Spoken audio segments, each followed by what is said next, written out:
ദൈവത്തിന്റെ അതിപരിശുദ്ധമായ നാമം വാഴ്ത്തപ്പെടുമാറാകട്ടെ. കർത്താവ്, ഇവിടെ എനിക്ക് നിൽക്കുവാൻ ഒരു യോഗ്യതയുമില്ല. ഞാൻ ആദ്യമായിട്ടാണ് ഈ ബൈബിളിലത്തെ വചനം എടുത്ത് ഇങ്ങനെ പ്രബോധിപ്പിക്കുന്നത്.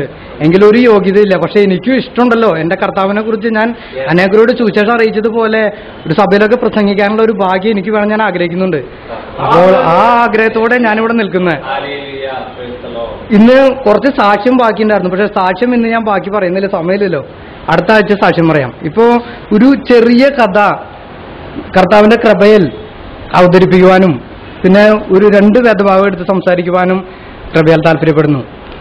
സഭയിലായിരിക്കുന്ന പാസ്റ്ററും എൻ്റെ കൂട്ടുവിശ്വാസികൾ എല്ലാവർക്കും എൻ്റെ യേശുക്രിസ്തുവിന്റെ നിസ്തുല്യമായ നാമത്തിൽ ഞാൻ വന്ദനം അറിയിക്കുന്നു.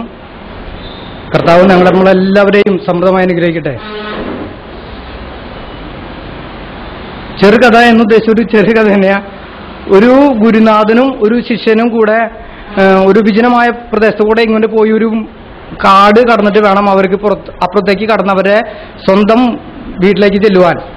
അപ്പോൾ ഗുരുനാഥനും ശിഷ്യനും ഇങ്ങനെ പോകുന്ന സമയത്ത് കുറെ കഴിഞ്ഞു പോണ സമയത്ത് ഗുരുനാഥൻ എന്ന് വെച്ചാൽ ദൗത്യം ഏറ്റെടുക്കുന്ന ഒരു വ്യക്തി കൂടിയല്ലേ. അപ്പൊ ശിഷ്യന് അത്രയ്ക്കല്ല പ്രാഗൽഭ്യമില്ലെങ്കിലും ശിഷ്യനും ഗുരുനാഥന്റെ ഒപ്പം തന്നെ നിൽക്കുന്ന ഒരു വ്യക്തിയായിരുന്നു. അങ്ങനെ അവരിങ്ങനെ പോണ സമയത്ത് കാട്ടിൽ കൂടെ കടന്നു പോകുമ്പോൾ ഒരു പുള്ളി ഒരു അതിന്റെ മുള്ളിന്റെ ഉള്ളിൽപ്പെട്ട് കടക്കുവാൻ ഇടവന്നു, അങ്ങനെ കാണുവാൻ ഇടവന്നു. അങ്ങനെ അപ്പോൾ ഈ ഗുരുനാഥൻ ശിഷ്യനോട് പറഞ്ഞു, ശിഷ്യ, നമുക്ക് നമ്മുടെ ദൗത്യം മറന്നു പോകരുത്, നമുക്ക് ഈ പുള്ളിക്കുട്ടിയെ നമ്മൾ രക്ഷപ്പെടുത്തണം. അപ്പോ ശിഷ്യൻ പറഞ്ഞു, വേണോ, നമുക്കതിനെ രക്ഷപ്പെടുത്തണം, പക്ഷെ അത് ഹിംസ്ര ജന്തുവല്ലേ.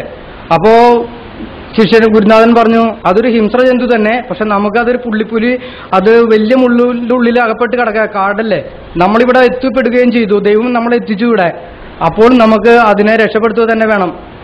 അപ്പോൾ 2 പേരും കൂടെ ആ പുള്ളിക്കുട്ടിയെ രക്ഷപ്പെടുത്തുവാനായിട്ട് ഘോരമായി പരിശ്രമിച്ചു.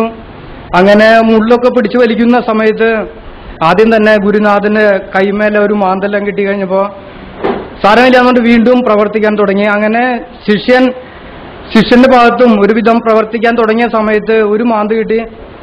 അപ്പോൾ കൈ കുറച്ചധികം പൊളിഞ്ഞു. അങ്ങനെ പോകുന്ന സമയത്ത് അവന്റെ മുഖത്തേക്ക് ഒരു മാന്തൽ കിട്ടി കഴിഞ്ഞപ്പോൾ അവന് കോപം ഇരട്ടിയായിട്ട് വരുവാനിടവന്നു.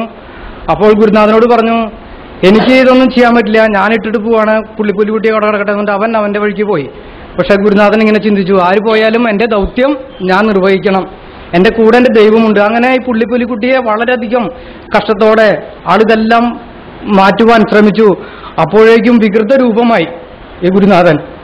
അങ്ങനെ വികൃത രൂപമായിരിക്കുന്ന ഗുരുനാഥൻ ഒരുപാട് പരിശ്രമിച്ച് അങ്ങനെ ഒരു വളരെയധികം ടയർഡായ സമയത്ത് ഒരുവിധം പുള്ളിക്കുട്ടിയെ രക്ഷപ്പെടുത്തി പുള്ളിക്കുട്ടി ഓടിപ്പോയി.